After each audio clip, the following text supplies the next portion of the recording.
Iyyaka na'budu wa iyyaka nasta'in. Ihdinas siratal mustaqim. Siratal ladzina an'amta 'alaihim ghairil maghdubi 'alaihim waladdallin. Amin. Oke, terima kasih Mas Bintang sudah memimpin doa. Oke. Hari ini yang tidak hadir siapa? Kanjeng. Kenapa? Sakit? Sakit? Oh ya, tadi ada surat di meja ya. Oke.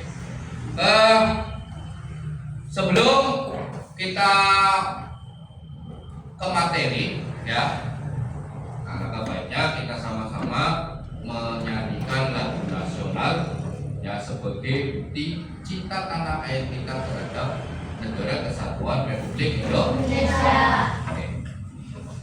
Sebelum kita tolong semuanya berdiri, kita akan menyanyikan lagu Indonesia Raya.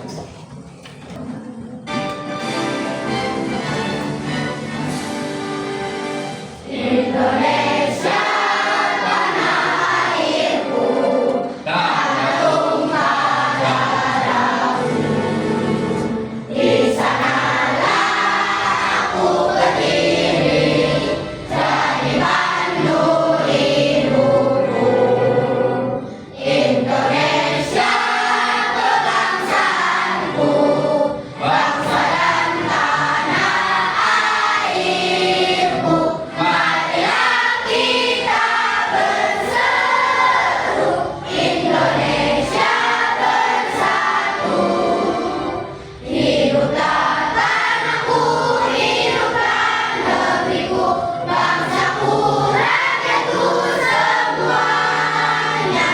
Bangunlah jiwanya, bangunlah badannya untuk Indonesia Raya. Indonesia Raya, merdeka, merdeka, tanahku, negeriku yang ku cinta. Indonesia Raya, merdeka, merdeka, hiduplah Indonesia Raya. Indonesia Raya, merdeka, merdeka, tanahku, negeriku yang ku cinta. Indonesia Raya, merdeka, merdeka, hiduplah Indonesia Raya. Oke, silakan duduk kembali. Nah, belum kita ke materi, mari kita sama-sama ya ice breaking dulu, yaitu tepuk semangat baru, ya. Tepuk semangat baru. Dang dang dang, ding ding ding, dung dung dung. Dang dang dang, ding ding ding, dung dung dung. Semangat.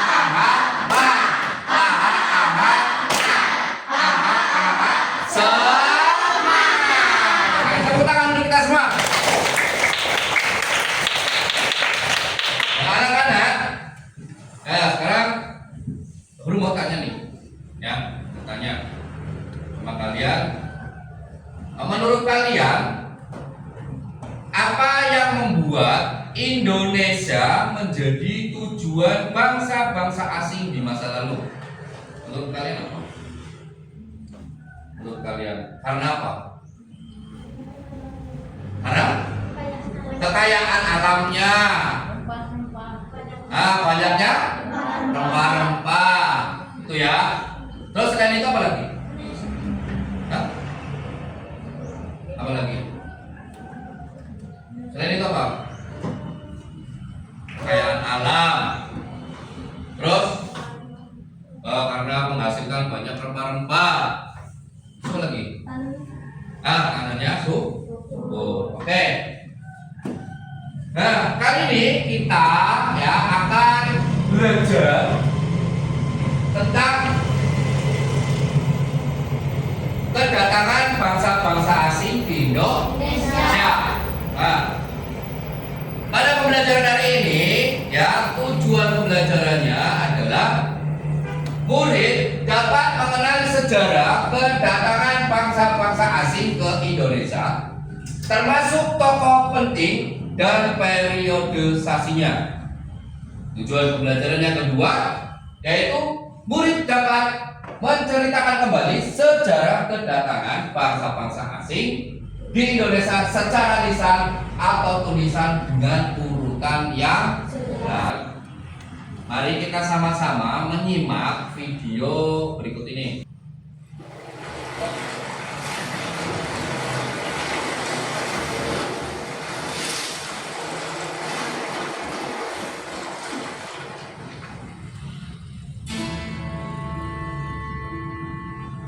Ini adalah cerita tentang Indonesia di masa dahulu kala yang dikenal dengan nama Nusantara. Sejak zaman lampau, Nusantara telah dikenal sebagai daerah penghasil rempah-rempah, komoditi utama dalam perdagangan internasional di masa itu. Rempah-rempah telah lama digunakan penduduk Nusantara dan bangsa lain seperti bangsa Arab, India, Cina, dan Eropa untuk obat-obatan sebagai bumbu masakan dan pengawet makanan. Wilayah penghasil rempah di Nusantara dapat dibagi dalam dua daerah produksi. Daerah pertama adalah di bagian timur, yaitu Kepulauan Maluku dan Kepulauan Banda, yang menghasilkan cengkeh dan pala. Sementara di wilayah barat, ia terdiri atas Pulau Sumatera, Jawa, dan Kalimantan sebagai daerah penghasil lada. Emporium atau pusat perdagangan terbesar pada masa itu adalah Malaka. Kota ini menjadi tempat bertemunya berbagai pedagang Nusantara seperti Banten, Makassar, Banda, dan Ternate. Emporium tersebut terintegrasi dengan jalur perdagangan Asia. Para pedagang dari Cina, Arab, dan India membawa komoditas tekstil dan porselen. Tingginya harga rempah di pasar dunia mendorong bangsa Eropa untuk membeli komoditas itu langsung dari daerah asalnya. Penjelajah Eropa menemukan jalur ke Nusantara dengan memutari Afrika melalui Tanjung Harapan. Bangsa Eropa yang pertama di Nusantara adalah Portugis pada tahun 1510. Tahun 1511 dipimpin Afonso de Albuquerque.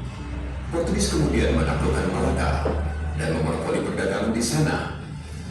Para pedagang tidak lagi bisa berdagang bebas. Mereka pun akhirnya pindah ke pelabuhan dagang lain. Salah satunya adalah Aceh yang terletak di ujung Pulau Sumatera.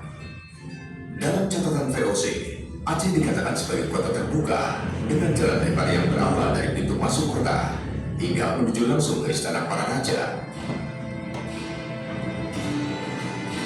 Di timur Nusantara, pusat perdagangan terletak di Pelabuhan Makassar. Awal abad ke-17 merupakan masa kejayaan bagi wilayah ini. Di pesisir Jawa, Banten menjadi pusat perdagangan lada dan berkembang menjadi kota pelabuhan besar. Wilayah ini disinggahi oleh para pedagang dari Jawa, Arab, dan Cina. Tak hanya memproduksi sendiri, Banten juga menerima lada dari wilayah Bengkulu dan Palembang. Hingga abad ke-19 tercatat 135 daerah penghasil lada untuk Banten. Pada tahun 1596, 4 kapal ekspedisi dari Belanda yang dipimpin oleh Cornelis de Hoorn tiba di pelabuhan Banten. Kedatangan de Hoorn ke Nusantara diikuti oleh perusahaan dagang lainnya asal Belanda. Guna mencegah persaingan tidak sehat, pemerintah Belanda kemudian mendirikan VOC pada tahun 1602.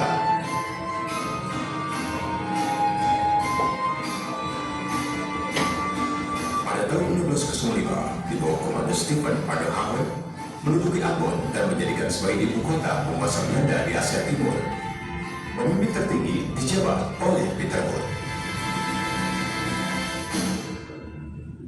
Tahun 1619, Gubernur Jenderal Jan Pieter Zulkun berusaha menguasai wilayah Jayakarta.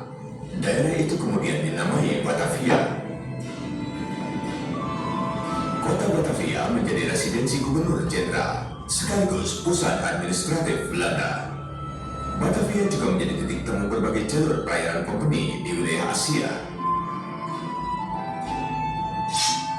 Guna memonopoli perdagangan lada, VOC melakukan berbagai langkah untuk menentukan Kesultanan Banten, termasuk melalui peperangan. Hingga akhirnya, Banten berhasil ditundukkan pada tahun 1684. Pada pertengahan abad ke-17, VOC melakukan penyerangan ke Makassar agar dapat menguasai perdagangan rempah di timur Nusantara. Dengan ditandatanganinya perjanjian bunganya, Kesultanan itu akhirnya ditaklukkan pada tahun 1667. Penguasaan kota-kota tersebut membawa era baru bagi perdagangan Nusantara. Pedagang Nusantara masih tetap melakukan perdagangan, hanya saja dengan rute yang lebih beragam.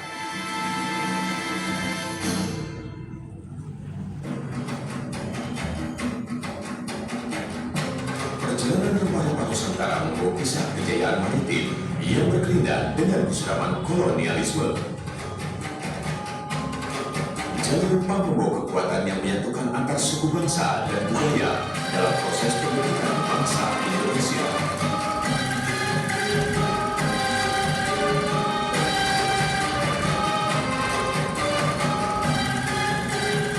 Nah, setelah kalian menyimak video ini, ya, kamu bertanya, mengapa jalur rempah yang menghubungkan Nusantara dengan Eropa dan Asia dianggap penting pada masa itu?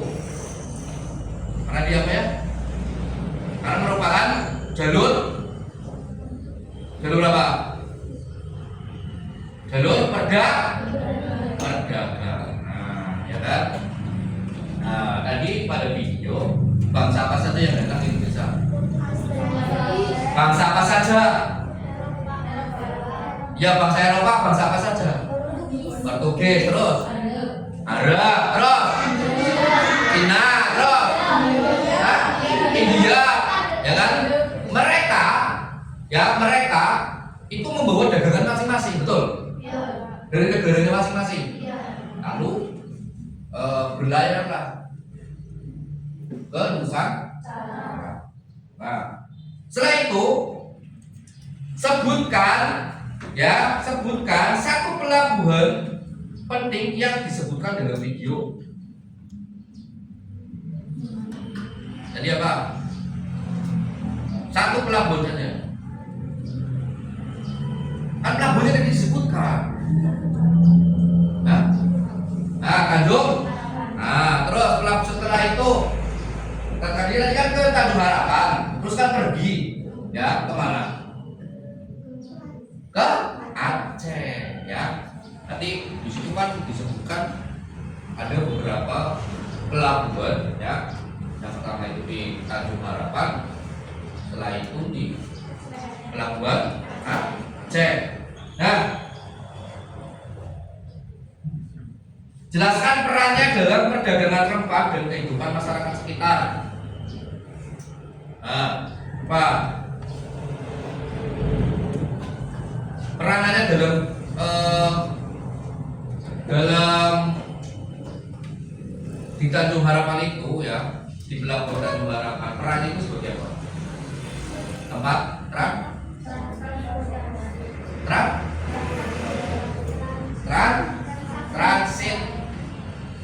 transit dan tempat transak.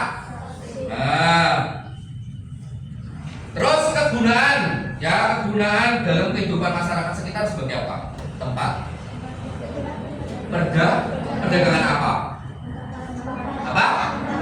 Rempah-rempah. Yang kamu ketahui jenis rempah-rempah itu misalnya apa saja? Terus kunyit, pala, ya. Intinya kamu sudah tahu itu, ya. Oke. Nah, sekarang kita sama-sama menyimak, ya.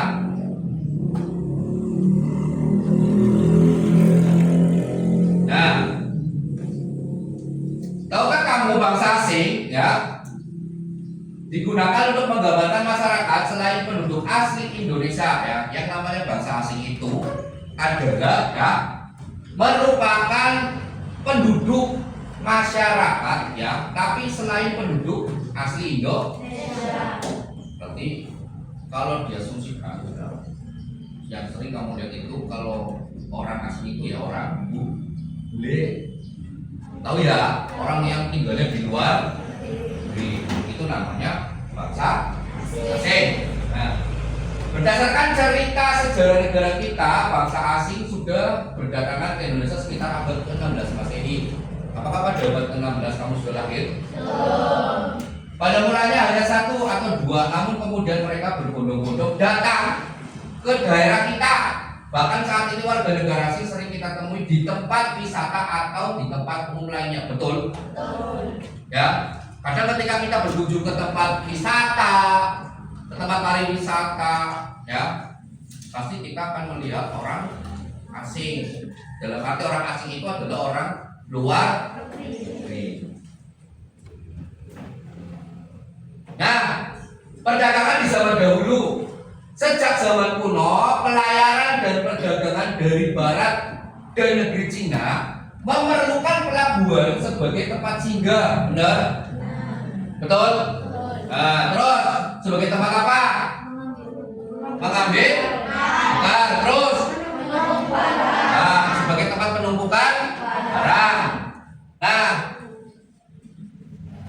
bukan hanya bangsa Cina saja, bahkan bangsa Arab, bangsa India dan negara lainnya pun turut datang ke Indonesia untuk berdagang, ya. Karena saking apa nih? Saking apanya, Cak? Kayaknya kan rempah. Terus, nah, Malaka tempat bertemunya para pedagang.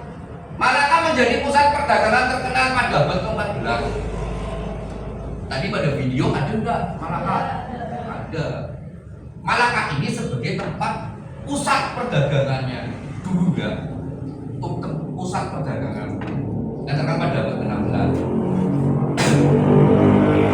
Di Malaka terjadi pertempuran pedagang yang berasal dari tanah Arab, Parsi, Gujarat, Benggala, Papua, Siam, negeri Cina, serta pedagang lokal dari Sumatera, Jawa, Maluku, dan kepulauan kecil di daerah Nusantara. Nah, pedagang dari Nusantara terkenal dengan barang dagangannya yang berupa rempah-rempah dan hasil bumi lainnya, di mana barang tersebut sangat dibutuhkan bangsa asing yang memiliki banyak kegunaan. Ya, barang yang dijual di sini merupakan barang yang tidak ada di negara asing. Jadi rempah-rempah ini, nah, ya, rempah-rempah ini adalah dulu merupakan barang yang sangat istimewa, ya, barang yang sangat berharga dan barang yang mempunyai nilai harga jual yang sangat sangat tinggi, seperti harta karun, ya. Maka bangsa lain itu berbondong-bondong untuk mencari rempah, karena rempah-rempah tidak ada di negara sana, nggak ada. Saat itu hanya ada di Indonesia. Jelas ya sampai sini? Mengapa rempah-rempah dicari bangsa Eropa? Kenapa sih? Kenapa? Misalnya sampai dulu itu sampai mereka itu rela, ya, meraungi lautan, menjelajahi lautan hanya untuk mencari ini. Karena ini digunakan untuk bumbu masakan, betul? Sekarang masih. Terus sebagai obat tradisional. Contoh kalau kita lagi sakit emah, maknya lambungnya lagi sakit emah, ya, itu obatnya bisa pakai rempah-rempah. Berupa apa? Kunir putih dan kunyit, ini dibalut terus diminum, ya. Itu merupakan obat tradisional tanpa efek samping. Dulu itu belum ada kimia, makanya mereka mencari rempah-rempah untuk dijadikan sebagai obat. Dan terus sebagai mengawetkan makanan, karena dulu itu belum ada kulkas. Ya, belum ada. Digunakan untuk obat tradisional, terus rempah-rempah mempunyai harga yang tinggi di negara Eropa. Ya apa enggak? Karena di sana itu ada apa enggak ada? Tidak ada. Karena di sana itu merupakan barang yang sangat langka. Bahkan tidak ada. Maka mereka berbondong-bondong ke sini untuk mencari harta karun berupa. Terus selanjutnya, siapa saja sih bangsa Eropa yang datang ke Indonesia? Yang pertama adalah bangsa Portugis. Pada tahun berapa ini? 1511. Yang kedua bangsa Spanyol pada tahun 1521. Yang ketiga adalah bangsa Belanda 1590. Dan yang ketiga yang keempat adalah bangsa Inggris tahun 1579. Nah, sekarang bangsa Portugis. Bangsa Portugis itu datang ke Malaka untuk melakukan perdagangan, ya. Mereka ingin menguasai jalur perdagangan di Nusantara dan menguasai daerah penghasil rempah-rempah. Pelaut yang pertama kali Portugis yang pertama kali ke sini, ya, itu namanya Bartolomeus Dias, ya. Tetapi dia hanya berlayar sampai di ujung selatan benua Afrika atau Tanjung Harapan. Pada tahun 1497, Vasco da Gama memulai penjelajahnya mengikuti rute Bartolomeus Dias dari Tanjung Harapan menyusuri pantai timur Afrika yang kemudian mengarungi Samudra Hindia. Pada tahun 1498 mereka mendarat di Calicut dan India, ya. Jadi bangsa Portugis itu, ya, pertama kali datang ke Indonesia itu tadi pada tahun berapa? 1500. Pimpinannya siapa? Alfonso de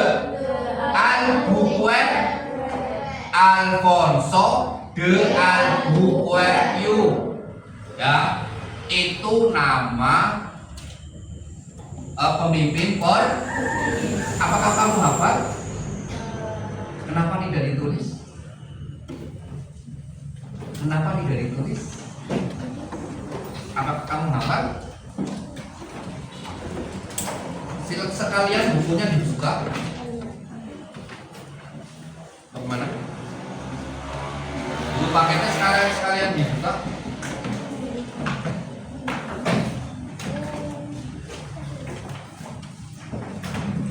Nah, oke.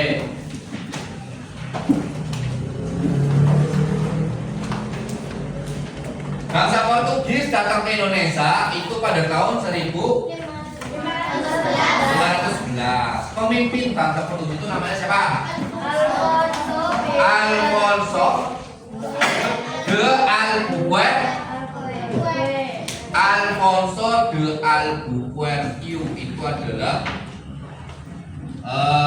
pemimpin Albuquerque,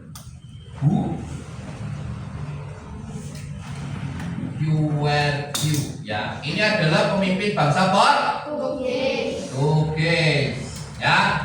Bangsa Portugis itu datang ke Indonesia pada tahun 1511 dan pertama kali mendarat di mana ini? Di mana? Malaka. Ya. Oke. Tujuan mereka ngapain? Tujuannya ngapain? Ayo. Apa? Perdagangan apa? Nah, awalnya mereka ngapain ke sini? Ayo. Awalnya mereka itu akan berdagang, ya. Terus lama kelamaan karena di Indonesia itu ada banyaknya rempah-rempah, ya. Lama kelamaan mereka mencari rempah. Nah, Portugis itu di sini itu hampir 1 abad, ya. Hampir 1 abad. Itu dari di tahun 1511, ya, sampai 1615, hampir 1. Terus bangsa yang kedua adalah bangsa Spanyol, ya. Bangsa yang kedua itu adalah bangsa Spanyol, ya. Tujuan mereka pun sama. Ya, tujuan mereka itu sama. Tidak hanya melakukan perdagangan rempah-rempah, tapi bangsa Spanyol punya tujuan lain. Ya, bangsa Spanyol datang ke Indonesia itu sama seperti bangsa Portugis. Ya, awalnya berdagang. Terus setelah itu berdagang rempah. Nah, tetapi bangsa Spanyol itu beda dengan bangsa Portugis, ya. Mereka mempunyai tujuan yang lain yang dikenal dengan istilah 3G. Ya, 3G.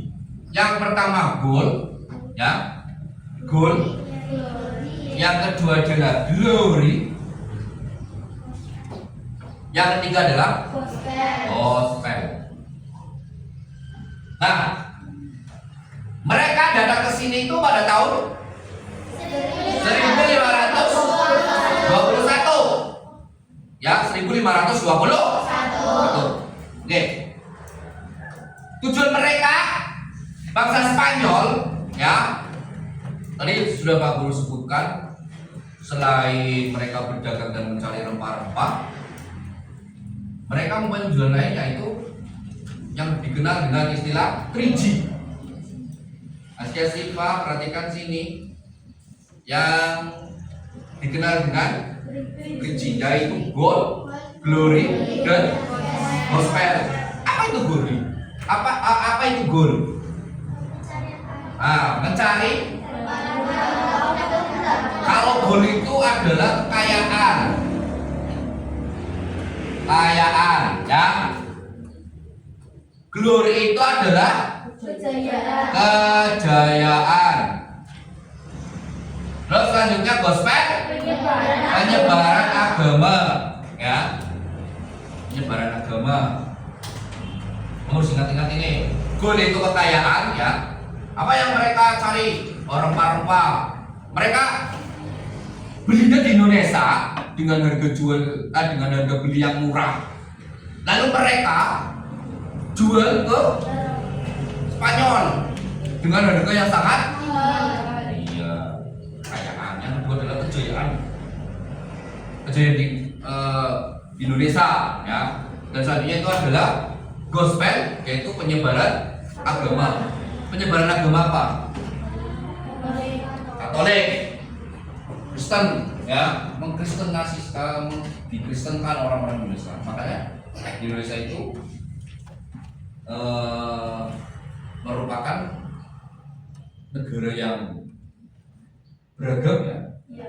Agamanya itu bukan hanya satu agama, tapi beberapa macam agama. Ada berapa agama? Ayo. Islam,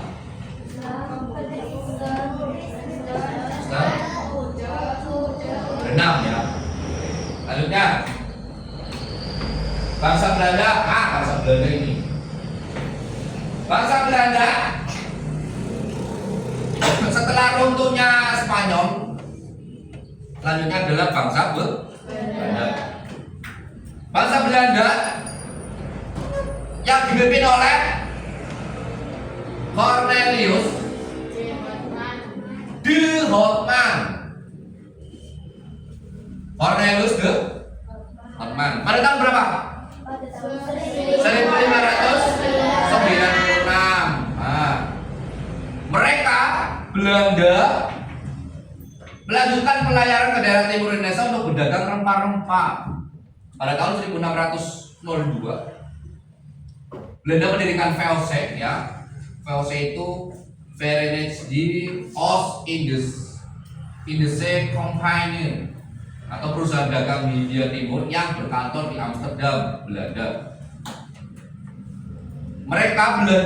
Bangsa Belanda itu ya awalnya sama seperti bangsa Portugis, terus bangsa Spanyol, ya. Awalnya mereka berdagang, ya. Namun seiring berjalannya waktu, bangsa Belanda ini ingin menguasai perdagangan di daerah Banten.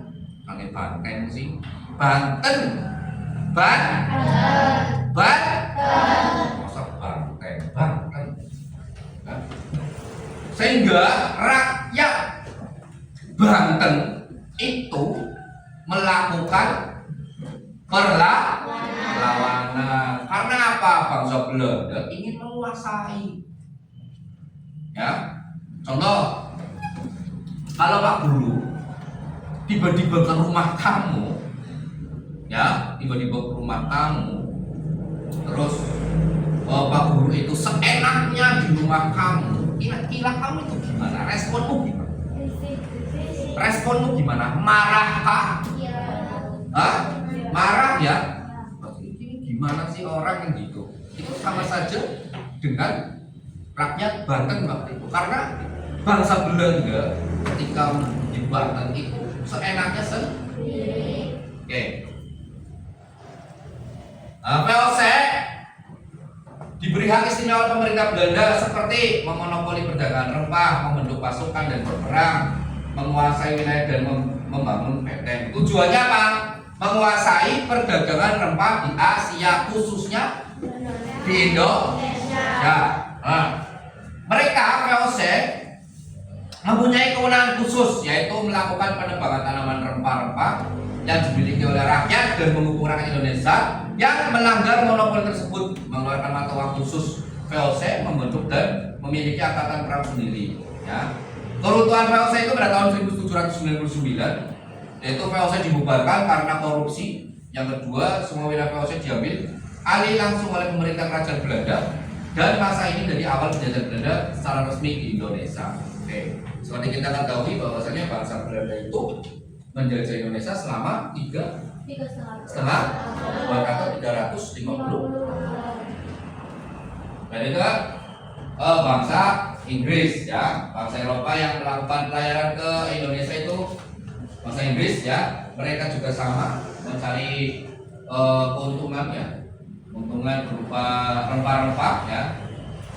Bangsa Inggris datang ke Indonesia itu pada tahun 1579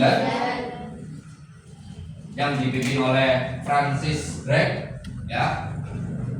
Mereka pertama kali singgah ke Indonesia itu tepatnya di Ternate, Maluku, ya. Oke.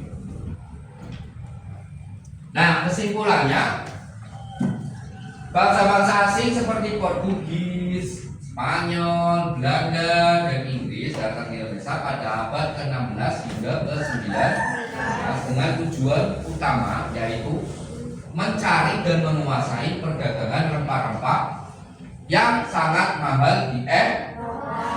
Nah, kedatangan mereka mempunyai dua dampak, ya. Yang pertama dampak positif dan dampak negatif.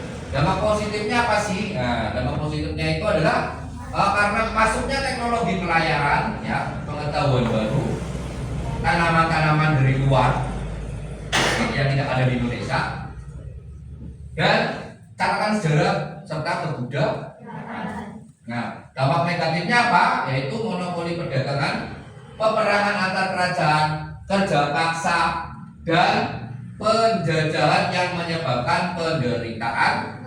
Ya, meskipun awalnya datang untuk berdagang, akhirnya bangsa-bangsa asing tersebut berusaha untuk menguasai wilayah Indonesia. Nah,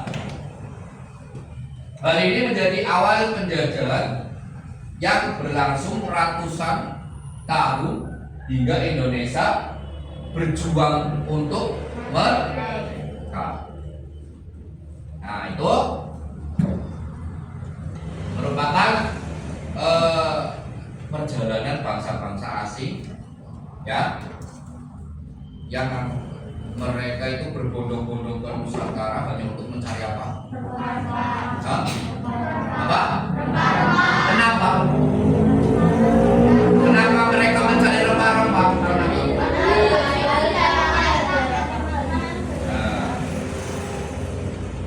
Karena setelah itu silakan kalian membentuk kelompok, ya. Silakan membentuk kelompok.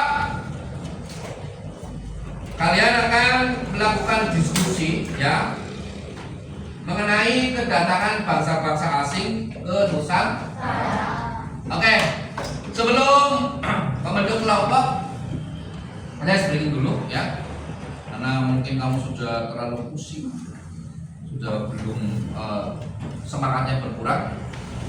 Nah, kita sama-sama tepuk fokus. Melihat, mendengar, mengingat, fokus. Sebelum kalian diskusi,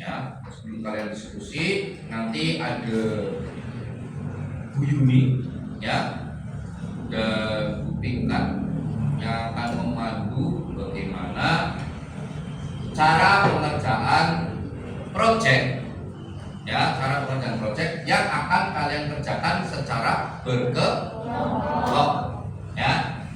Karena pembelajaran ini terintegrasi pada mata pelajaran bahasa Indonesia dan pada pelajaran SPDP, karena ada tiga tingkat disiplin ilmu, yaitu PAS, bahasa Indonesia, dan SPDP. Nah,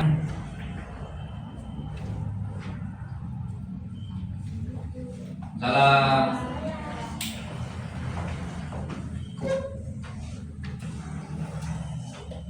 Assalamualaikum warahmatullahi wabarakatuh. Waalaikumsalam warahmatullahi wabarakatuh. Selamat pagi anak-anak. Pagi. Masih semangat ya? Masih. Nah, sebelum kalian membuat masak, guru akan memberikan pemahaman tentang bagaimana sih cara membuat cerita narasi bersejarah yang baik itu seperti apa. Yang pertama yaitu kalian harus menentukan tema yang menarik. Yang namanya cerita sejarah itu kan macam-macam ya. Ya. Ada yang fiksi, ada yang fiksi, ada yang tentang perebutan suatu wilayah, ada yang tentang kedatangan bangsa asing. Dari situ kalian memilih, kira-kira aku mau memilih apa ya. Setelah memilih temanya, kalian harus menentukan target pembacanya itu siapa. Mau anak-anak atau orang dewasa. Nah, harus ditentukan dulu ya. Yang ketiga yaitu kalian harus membuat kerangka. Yang namanya cerita itu kan pasti ada awal, isi, penutup ya. Nah, kalian harus membuat kerangka. Biasanya kerangka itu terdiri dari latar belakang, terus waktu, tempat, dan nama tokoh-tokoh yang terlibat dalam peristiwa tersebut.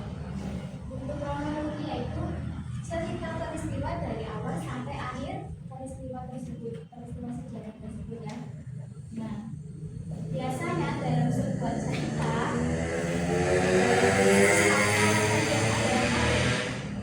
biasanya pas awal cerita itu yang kalian baca itu ada apa ya? Tahun. Nah, tahun kedatangannya itu tahun berapa? Nah, setelah tahun mereka datang ke sini tahun berapa? Ada tempat singgah. Dari sana datang ke sini, singgahnya di mana? Singgahnya di Maluku atau di Papua, itu kan mesti diceritakan ya. Nah, setelah tempat singgah ada tujuan kedatangannya. Mereka datang ke sini itu untuk apa? Nggak mungkin kan dari sana datang menuju barang. Nanti kan ada tujuannya. Kira-kira mereka mau merebut apa? Mau menghancurkan apa? Ini kan ada ya. Nah, setelah itu ada nama-nama tokohnya.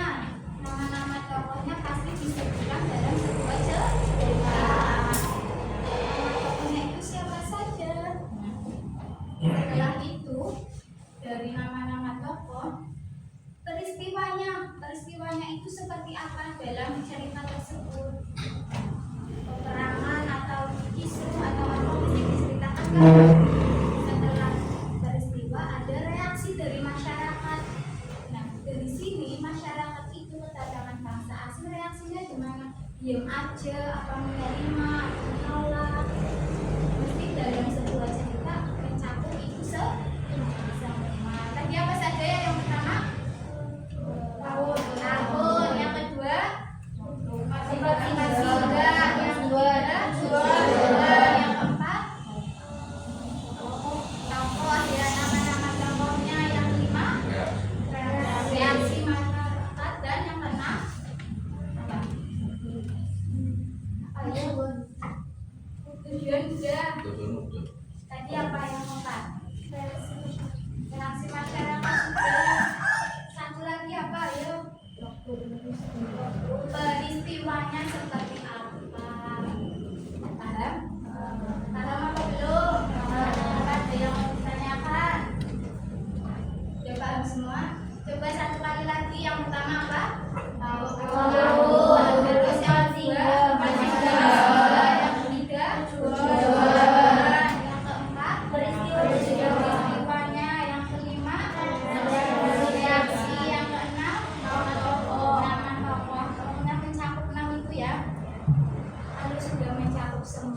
berarti tes narasinya itu sudah bagus.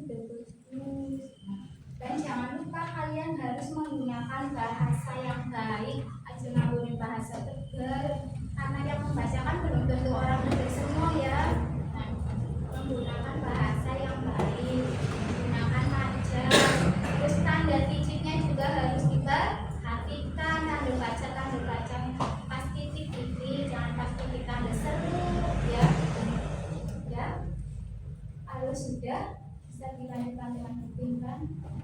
Sudah paham ya tentang tadi cara pembuatan narasinya. Nah, Buding kan akan menjelaskan bagaimana sih cara membuat lini masanya.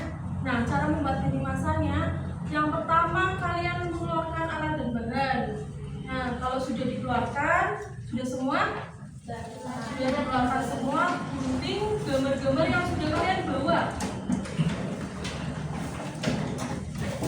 Jika sudah, kalian tempelkan gambar-gambar yang sudah digunting berdasarkan tadi urutannya. Yang pertama tadi, usikan ulang ya, tahunnya. Yang kedua, bangsa asing. Pertama singgah di sini kemana? Yang ketiga, tujuannya. Yang keempat, tokoh-tokohnya. Yang kelima, peristiwa. Dan yang keenam, reaksi masyarakat. Ya, reaksi masyarakat itu kalian tempelkan. Kemudian setelah tempelkan, kalian buat garis urutannya. Dilihat juga tata letaknya bagaimana, biar rapi, biar tidak acak-acakan. Dilihat juga tata letaknya, tata letak gambarnya. Kemudian kalau sudah, dibuatkan garis lini masanya. Paham? Ada yang mau ditanyakan? Ada yang mau ditanyakan? Tidak ada. Kalau sudah tidak ada, langsung mengerjakan lini masanya. Sukses selalu buat teman-teman. Budingkan sama Bu Yuni pamit. Budingkan akhiri. Wassalamualaikum warahmatullahi wabarakatuh. Waalaikumsalam warahmatullahi wabarakatuh. Kita kalau untuk Bu Yuni dan Budingkan.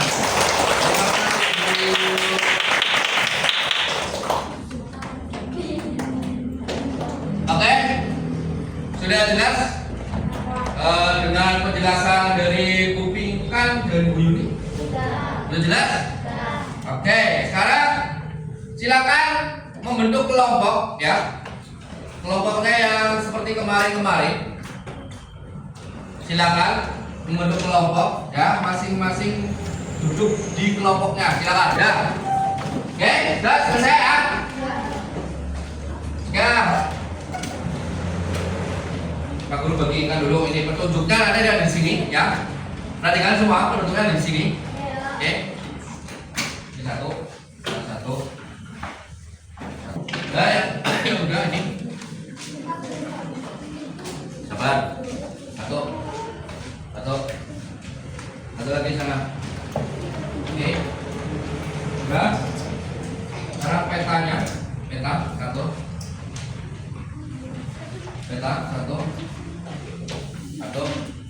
Terus sudah? Belum? Oke, yang sudah mulai dikerjakan. Nih. Oke, sudah? Ini sudah? Ini sudah belum? Belum. Oke.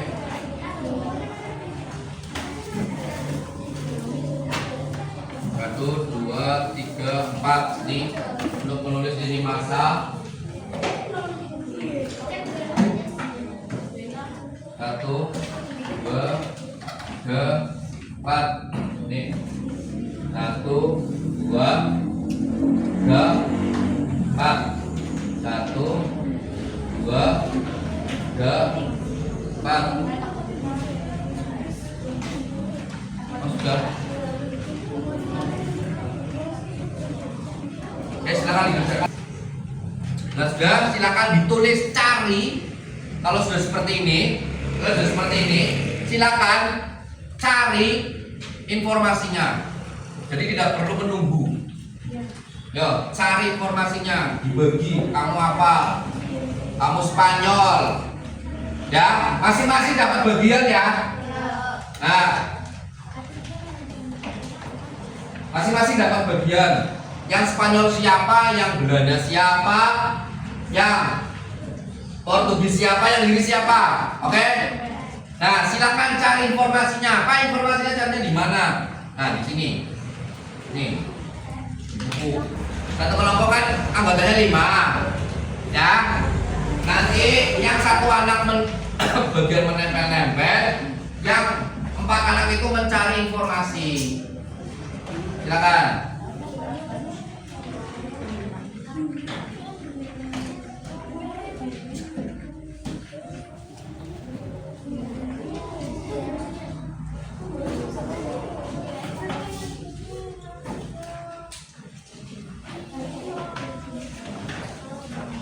Satu anak menempel tugasnya.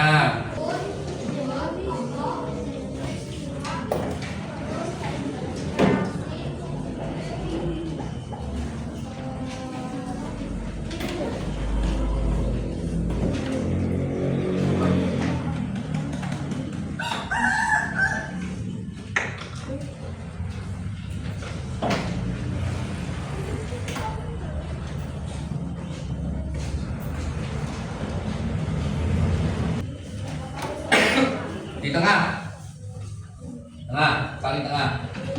Nah.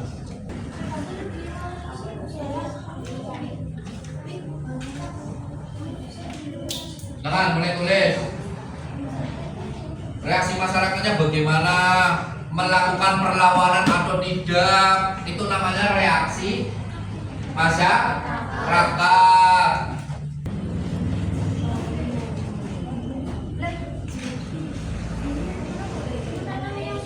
Nah, ini tempel. Nah.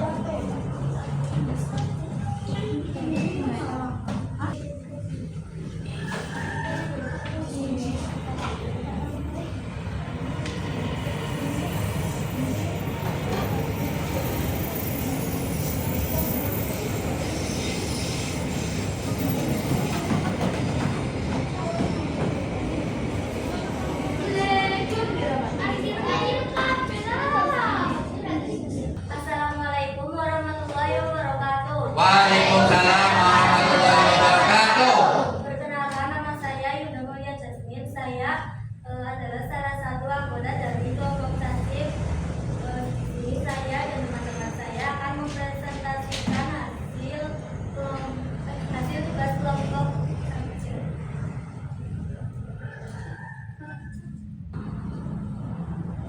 Kedatangan Bangsa Belanda melakukan pelayaran dan berhasil mendarat di Banten. Pendaratan 1596.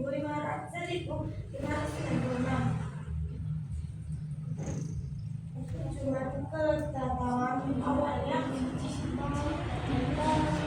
tujuan berdagang untuk mengambil rempah-rempah Indonesia. Bangsa Belanda ingin menguasai terbanyak di daerah Banten sehingga terjadi perlawanan dan rakyat Banten daerah timur Indonesia yang terkenal dengan kekayaan rempah-rempah yang pemimpinnya Cornelius Hoffman tempat tinggal pertamanya di Malaka. Sekian yang dapat kelompok saya sampaikan. Kurang lebihnya mohon maaf. Wassalamualaikum warahmatullahi wabarakatuh. Waalaikumsalam warahmatullahi wabarakatuh. Tepuk tangan untuk kelompok tasik. Silakan ditempel, tempel. Yang kedua, kelompok kelinci, silakan sampaikan. Nah, yang lebih atas. Nah, pegang. Pegang kelinci.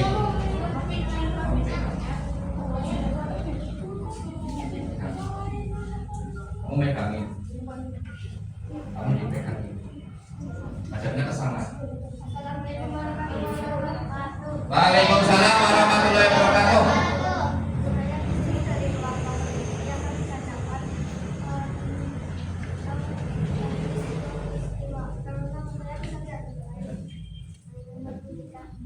Baik, sudah lanjutin.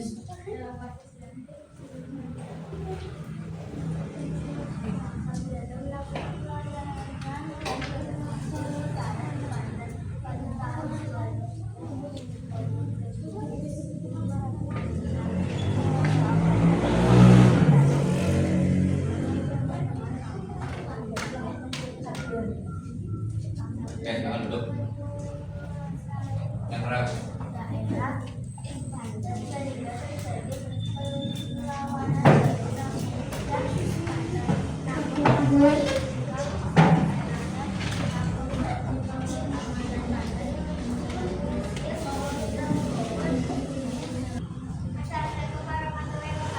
Waalaikumsalam warahmatullahi wabarakatuh.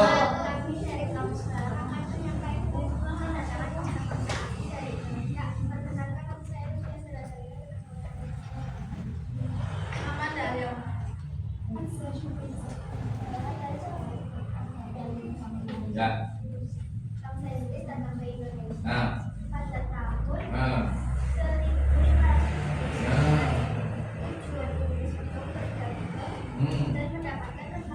Nah. Terus.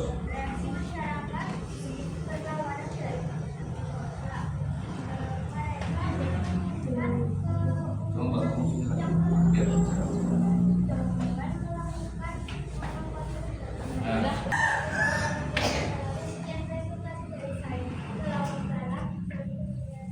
Waalaikumsalam. Tepuk tangan untuk kelompok belalang. Silakan di keren.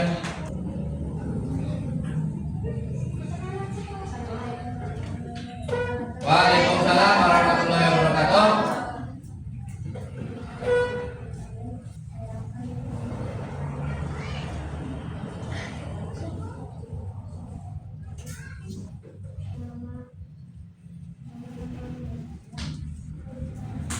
Yang keras. Yang keras.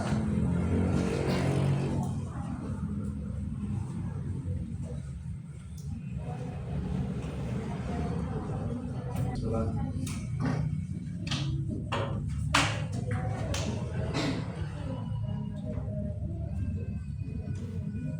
Waalaikumsalam warahmatullahi wabarakatuh. Sekarang.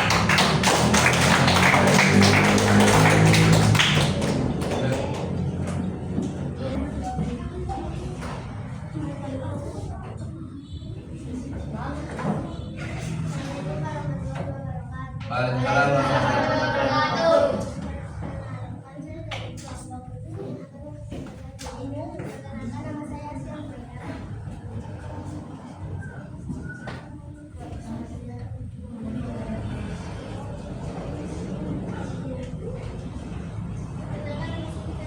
Terakhir. Waalaikumsalam warahmatullahi wabarakatuh.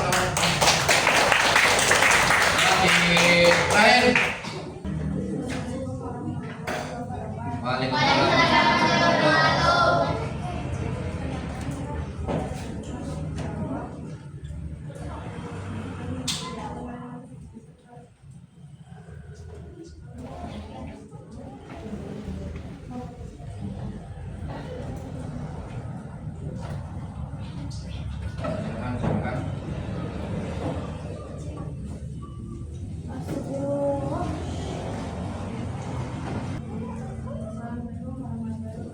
Waalaikumsalam.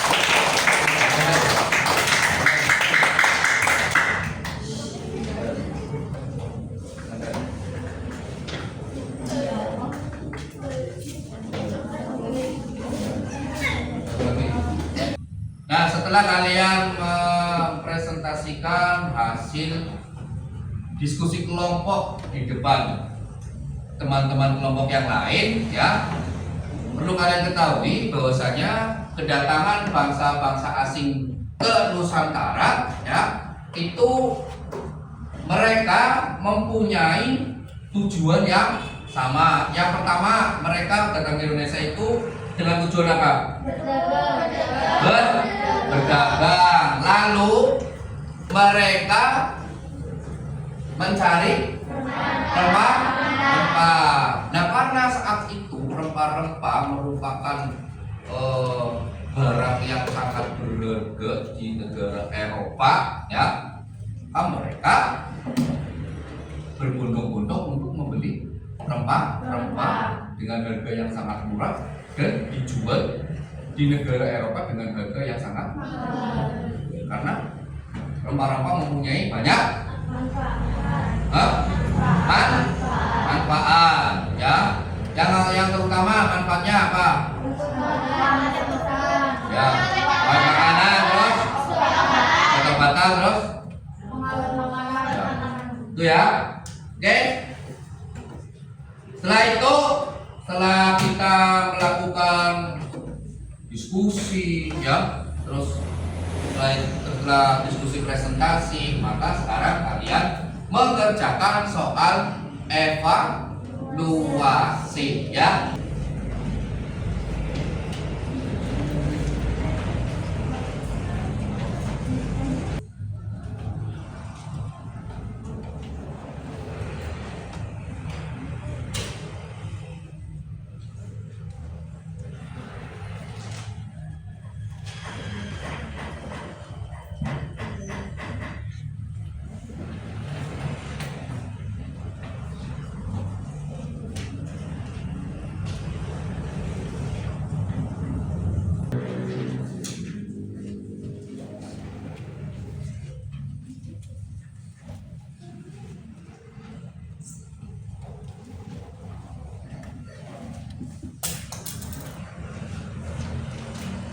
Ayo, selesai.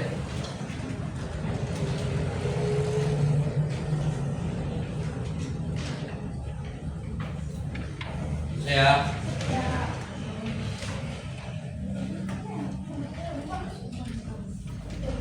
Nah, kesimpulan pembelajaran hari ini adalah bahwasanya kedatangan bangsa-bangsa asing ke Indonesia itu merupakan didasari oleh kepentingan politik, kepentingan ekonomi, dan kepentingan agama, ya.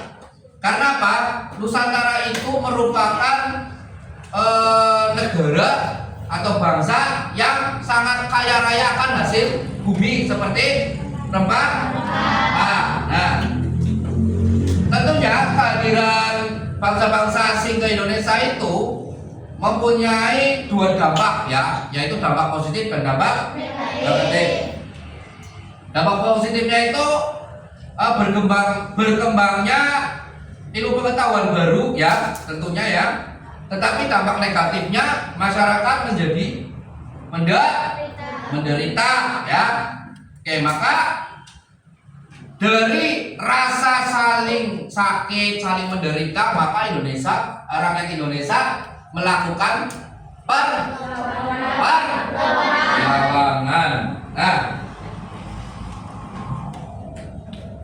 Nah, karakter yang harus tumbuhkan, ya, tentang nasionalisme, ya, cinta tanah air, yaitu meneladani semangat pahlawan, ya, para pejuang kemerdekaan. Yang kedua itu tentang kemandirian, ya, belajar tentang sejarah, ya, belajar dari sejarah terdahulu bahwasanya kita itu jangan sampai selalu bergantung kepada orang lain.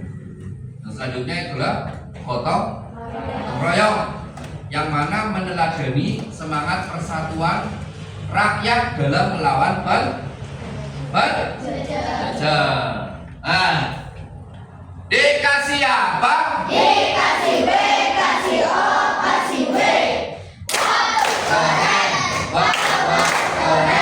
Oke, sebelum kita mengakhiri pembelajaran hari hari ini kita menyanyikan lagu daerah Gundul-Gundul Pacul.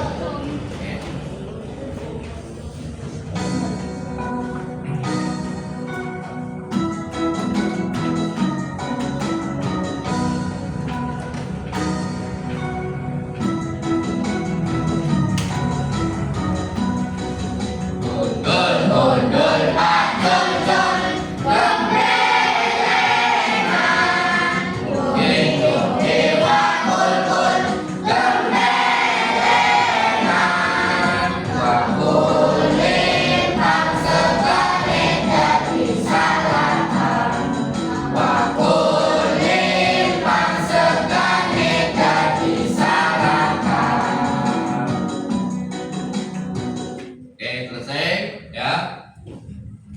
Dengan berakhirnya pembelajaran hari ini di pertemuan yang pertama tentang kedatangan bangsa-bangsa asing ke Nusantara ya.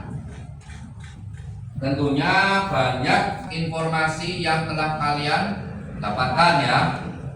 Informasi apa yang kita dapatkan dari cerita kedatangan bangsa-bangsa asing ke Nusantara? Tentang peristiwanya, tahun kedatangannya gitu kan. Nah, menurut kalian kelebihan negara Indonesia itu apa? Punya kekayaan. Oke, nanti di pertemuan selanjutnya kita akan sama-sama membuat cerita sejarah ya, dan nanti akan ditampilkan melalui drama singkat, gitu ya. Oke, sebelum mengakhiri pembelajaran hari ini, tolong Mbak Yuda disiapkan. Siap Prabuto, mulai. Bismillahirrahmanirrahim.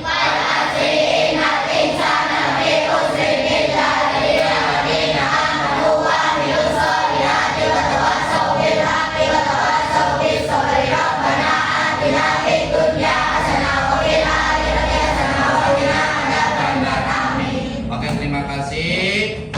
Sekian dari Pak Guru. Wabillahi taufiq wal hidayah. Wassalamualaikum warahmatullahi wabarakatuh.